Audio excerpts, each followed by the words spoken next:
Ayan, for today's video ay isi-share namin sa inyo ang nilagang baka.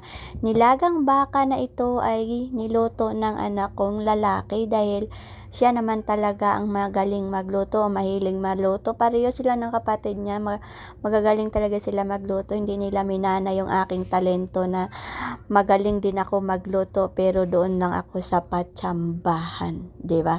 Sa patsambahan talaga magaling ako, yung wala dito, wala doon, minsan sunog, minsan naman walang lasa, minsan mataba, minsan maalat, basta hindi maintindihan.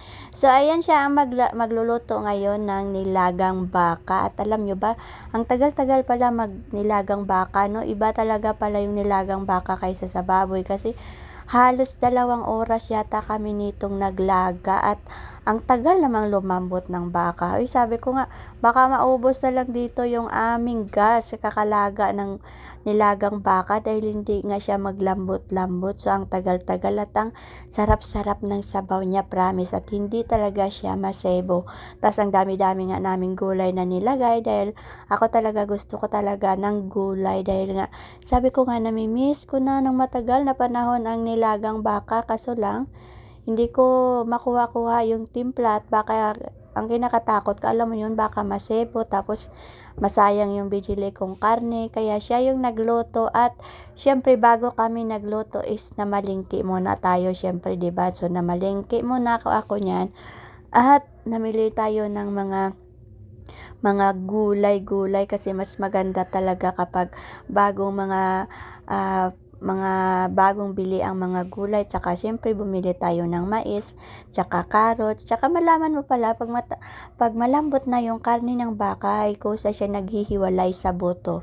So ayan, bago nga yan is ayusin ko muna itong aking kaunting pinamili dahil nga pandagdag sa ating mga ngat-ngatin dito dahil wala nang laman yung ating aparador. So lalagyan muna natin. So dito ko nga pala nilalagay yung aking mga pinamalengke na mga dry goods, yung mga noodles, mga kape, mga kung ano-ano pa, yung hindi naman siya talagang maaamagan. So dito ko nga siya nilalagay. So bumili lang ako ng paunti-unti niyan. Kung anong wala, yun lang yung binibili ko. Dahil syempre nagbabudget tayo at syempre kapag nagbabudget ka, alam mo yung wala sa loob ng bahay mo, lalo na't ako yung humahawak talaga ng budget namin sa lahat ng mula sa bayarin hanggang sa mga pagkain namin, hanggang sa tubig, ako lahat yan. So bawat sintimo na lumalabas sa bahay namin ay naka-audit sa notebook. Kahit ako yung mag-iisang namamalengke, ako yung naghahawak ng pera, lahat yan naka-audit sa akin. So ayan nga, nagpakulo na siya ng tubig at nilagay niya nga itong karne ng baka. So kahit hindi pa kumukulo yung tubig, nilagyan niya at nilagyan niya nga yan ng pamintang buo. So naglagay siya ng ganyan habang nagpe-prepare pa kami ng mga gulay-gulay. At syempre, ayan yung ating mga gulay. So lalagyan namin ng pichay bagyo. Lalagyan namin ng beans, patatas, carrots at mais. So yan nga pala yung ating sahog sa ating nilagang baka. At syempre, siya talaga ang magagawa niyan dahil hindi niya ako maasahan dyan sa kusina at mas maganda talaga sila pag magluto kasi nga parang may parang may lasa ba, hindi ko ba alam kung bakit ako nagluto, walang kalasa-lasa. So ito nga pala yung ingredients niya: mais, patata, bagyo beans, syempre may sibuyas at may pechay bagyo tayo dyan at saka may carrots. So ayan ang kanyang mga gagamitin sa kanyang nilagang baka. So dito na part ay kumulo na yung baka at ayun nga, hindi ko nga makita yung sebo. So ayan siya, parang malinis pala talaga yung baka sa pagbagong bili tapos lulutuin mo, kasi nga malalaman mo kapag masebo yung baka kasi pag kulo pa lang yan, di dapat madami na yung sebo dyan sa gilid. Alam mo yung umaangat pag bumubula, so dapat sasandukin natin yan para malinis yung ating nilagang baka at ang sarap na sabaw niya. Talagang parang bulalong-bulalo talaga siya. Sabi nga niyang anak ko, bulalo naman talaga to kung malaki lang yung hiwa, kaso lang maliliit lang.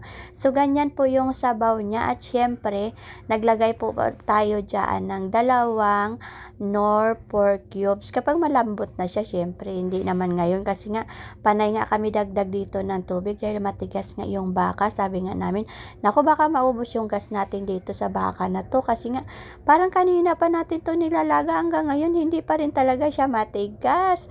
So, ayan na yung mga gulay namin, naka-ready na nga yan lahat-lahat dahil nga, syempre, excited tayo maghigop sa mainit na sabaw ng baka. Alam nyo ba yung nanay ko hindi kumakain ng baka pero na natikman niya to nagpaluto rin siya uli ng nilagang baka. So ayan, matigas-tigas pa rin yung ating baka at bubuhusan pa rin uli natin yan ng tubig. So habang kumukulo sa dyan, nagpapakulo pa rin kami talaga ng tubig kaya para pagbuhos namin dito ay talagang mainit na at konting apoy na lang at talagang lalambot na yung ating karne. So ayan, so mag-uumpisa nga siya ng maglagay dyan yung umpisa niya syempre sa mais. Unahin niya yan mamaya yung mais kapag malambot na itong baka. So ini-imagine nyo, hindi kayo pwede magluto ng baka kung alanganin ang gas nyo dahil nga sabi ko sa inyo, inabot kami dito ng 2 oras. So ayan, malambot na yung ating baka at syempre inilagay na natin ang mais. Inilagay na rin natin ang ating carrots. Syempre ilalagay na rin natin ang ating beans. O diba? So imagine nyo, ang sarap diba? So ganyan pala ang itsura kaya napakamahal talaga wag bumili ka ng isang serve na nilagang baka dahil sa gas pa lang talagang ubos na. So ayun nga, nilagay niya na nga ang sibuyas at syempre tawag nito, pag lumambot na yan at saka natin ilalagay ang ating pechay bagyo. Nakapaglagay na kami dyan ng ating nor beef cubes. So ayan, pampadagdag lasa syempre. At kung nakikita nyo ang sabaw niya, ang sarap-sarap, diba? Ang sarap-sarap talaga, super sarap-sarap talaga. Kung nandito lang kayo habang nagluluto kayo nito, tumutunog na yung tiyan nyo kasi nga malalanghap nyo talaga ang amoy. Yun nga lang, talaga namang kakaiba talaga tong habaan talaga ng pasensya. So kailangan pag nagluto kayo ng baka medyo hindi pa kayo gutom na gutom kasi nga medyo talaga, hindi lang medyo, talaga sobrang tagal-tagal talaga. Sabi ko nga sa kanya, ang tagal naman yan. So ako nga tong nanay, ako pa tong naiinip magluto. So ayan, malambot-lambot na yan ang ating mga gulay-gulay at syempre sa panghuling paglagay ng ating gulay ay dahil syempre pechay bagyo yung panghuli ay syempre kailangan luto na yan silang lahat bago natin ilagay. So ayan, nag-add nga pala tayo ng patatas. So ayan, so ilan na yung natin, mais, carrots, beans, patatas at pechay bagyo. O diba, ang dami nating gulay. Super sarap ng ating lunch ngayon at dahil yan sa mahiwagang kamay ng aking anak. So ayun nga, 'di ba? Sabi ko sa inyo, kapag hindi kayo masarap magluto, biyayaan talaga kayo ng mga anak na magagaling magluto. So ayan, kasi kapag ako talagang asahan nila, mamatay lang talaga sila sa gutom sa akin. I mean, hindi talaga ako masarap magluto, mga mimay. So ayan, inaamin ko talaga yan sa sarili ko. Kaya nga minsan, kapag may mga party dito, hindi talaga ako nagpresenta ng luto ko. So ayan na ang ating pechay bagyo, luto na yan at ready to serve na. Tapos syempre nag-add na lang din tayo ng ceiling green. Yung ceiling green namin kasi malapit na rin na masira kaya sabi ko ilalagay na lang natin. So ito na yung ating finished product. So ayan, kung nakikita nyo, walang kasebo-sebo yan. So sa mga gustong mag-try ng nilagang baka, panoorin nyo po to ang ating video at sobrang sarap nito talaga.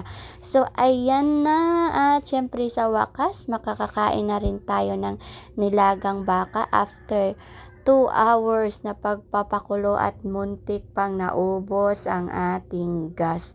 Pero syempre worth the wait nga sabi dahil ang sarap-sarap naman ng kinalabasan ng ating ulam. So ayan na po ang ating ulam at syempre gusto ko talaga sa inyo i-present yan dahil gawa yan ng aking anak.